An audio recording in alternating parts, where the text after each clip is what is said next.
Part three, as promised, let's get to the battles that matter most. When I say matter most, only in my opinion, all right? So bear with me on this. All right, so we already talked about Bull Run and Fort Sumter. Let's talk about the Battle of Antietam. That's how you say it, Antietam. All right, it happened in September of 1862, so the second year of the war. It was the very first battle fought in the North. Okay, so the war for the first year it was fought entirely in the South. This was the single bloodiest battle during the Civil War. There were 23,000 casualties. All right, casualty is dead or injured. Okay, we won. Woohoo! Yay! This also gave Lincoln an opportunity to issue the Emancipation Proclamation. Now, we'll talk a little bit more about that later, but I will tell you right now that on January 1st of 1863, I believe, the Emancipation Proclamation went into effect, and that was to free all slaves. Now, the South obviously didn't take that seriously until they officially lost the Civil War, but just know that in the North, slavery was officially like banned, if you will, by then. But we'll get to that later, okay? This also stopped England and France from recognizing the Confederacy as a country and giving them aid, right? It showed them that the South is not indestructible, right? The Siege of Vicksburg. This happened in May of 1863, all right? This was in Mississippi, and this was the last major stronghold. Wow, it's thunderstorming outside. This was the last major stronghold of the Mississippi River, right? So once the North won this, we controlled the Mississippi River.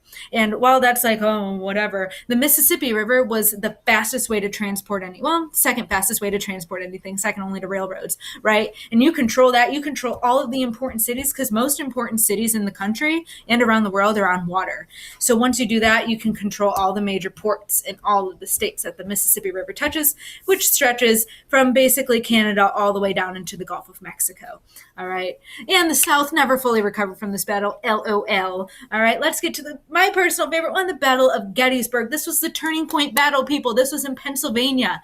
Also, seriously, highly recommend going to this battle site. It is phenomenally awesome. And if you're into ghost stories, there are lots to be told there.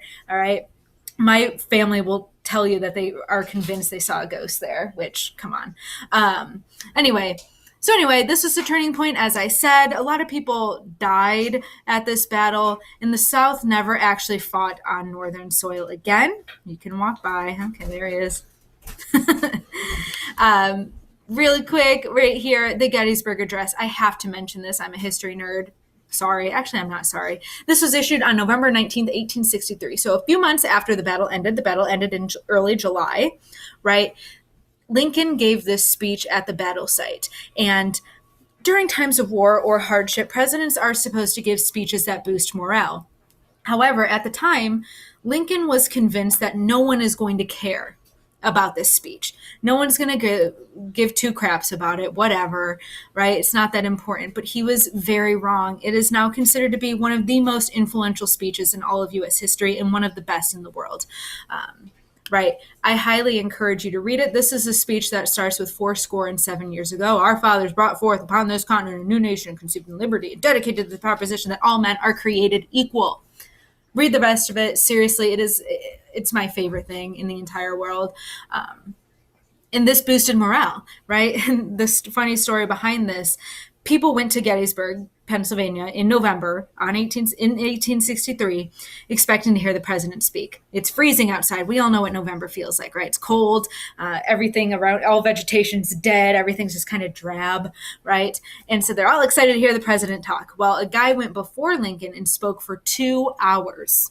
Okay, so people are like, where is Lincoln? Lincoln finally takes the podium. As you can see from this speech, it's not very long. This is the entirety of the speech. It literally took him like 2 or 3 minutes to complete it, and then he left. So people were like freezing their butts off waiting to hear the president talk, and it was over in a matter of minutes. Silly Lincoln. Anyway, stay tuned for the rest.